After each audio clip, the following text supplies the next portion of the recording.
Hi, എൻ്റെ പേര് നീരജ്. എൻ്റെ വീട് ഒലിപ്പാറയാണ്. നെന്മാറ ഒലിപ്പാറ പറഞ്ഞാൽ അറിയും.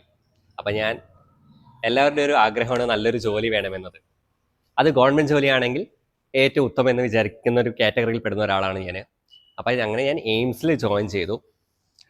എയിംസ് പറയുമ്പോൾ നമുക്ക് ഒരു കംഫേർട്ട് ഉണ്ട്, പഠിക്കാനായിട്ടുള്ള ഒരു കംഫേർട്ട് ആൻഡ് അവിടുത്തെ ടീച്ചേഴ്സിൻ്റെ സപ്പോർട്ട് എല്ലാം കൊണ്ടും ഭയങ്കര ഒരു രസമുള്ള ഒരു സെൻ്റർ ആയിരുന്നു എയിംസ്. നെന്മാറ ബ്രാഞ്ചിലെ എയിംസ് പറയുമ്പോൾ എല്ലാ ബ്രാഞ്ചും നല്ല തന്നെയാണ്. ഞാൻ പഠിച്ച നെന്മാറയെ കൊണ്ട് അവിടുത്തെ ഒപ്പീനിയൻ അങ്ങനെയാണ് എനിക്ക് പറയാനുള്ളത്. ഞാൻ മെയിനായിട്ടും ഫോഴ്സ് എക്സാമിനാണ് ഫോക്കസ് ചെയ്തുകൊണ്ടിരുന്നത്. ആൻഡ് ആദ്യം തന്നെ ഒരു PSC പറഞ്ഞ് കേൾക്കുമ്പോൾ ഒരു നെഗറ്റീവ് ഇംപ്രഷനാണ് കിട്ടിയത് എനിക്ക്. ബേസിക്കലി നമ്മുടെ ചുറ്റുമുള്ള ജനങ്ങളിൽ നിന്ന് കിട്ടിയത് എനിക്ക് അതാണ്. കിട്ടാൻ ഭയങ്കര പാടാണ്, ഭയങ്കര കോമ്പറ്റീഷനാണ്, അങ്ങനെയൊക്കെ കുറേ സമയം കിട്ടി. അപ്പോൾ ആദ്യമൊക്കെ ഒരു എങ്ങനെ പറയാം, ഒരു നെഗറ്റീവ് ഫീൽ ഉണ്ടായിരുന്നു. ശേഷം അതിലോട്ട് വന്നപ്പോൾ നമ്മൾ കുറേ പേരോട് ഇൻട്രാക്ട് ചെയ്തു, പഠിക്കുന്നവരോട് കുറേ പേരോട് ഇൻട്രാക്ട് ചെയ്തു. അപ്പോൾ നമുക്ക് അവിടെ നിന്ന് മനസ്സിലായി നമുക്ക് പഠിച്ചാൽ ഈ നേടിയെടുക്കാവുന്നേ ഉള്ളൂ. പഠിത്തത്തിൻ്റെ ഒരു ട്രിക്ക് പറഞ്ഞിട്ട് സംഭവം പറഞ്ഞാൽ എഫേർട്ട് എടുക്കുക, റിപ്പീറ്റഡ് ആയിട്ട് പഠിക്കുക, ഒരു കൺസിസ്റ്റൻസി, അതാണ് ഇതിൽ മെയിനായിട്ട് വേണ്ടതെന്നാണ് എനിക്ക് മനസ്സിലായത്. എനിക്ക് അതിൽ നിന്നുമാണ് റിസൾട്ട് ഉണ്ടാകാനും പറ്റിയത്.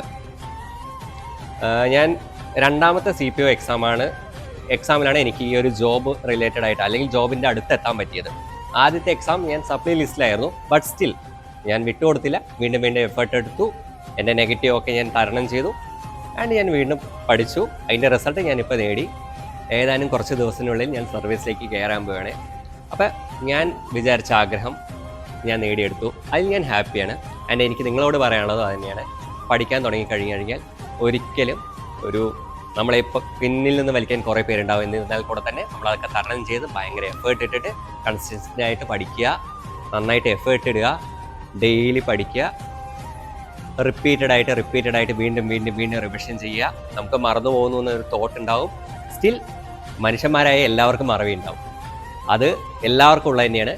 അപ്പോൾ നമ്മൾ അതിനെ ഓവർകം ചെയ്യണം.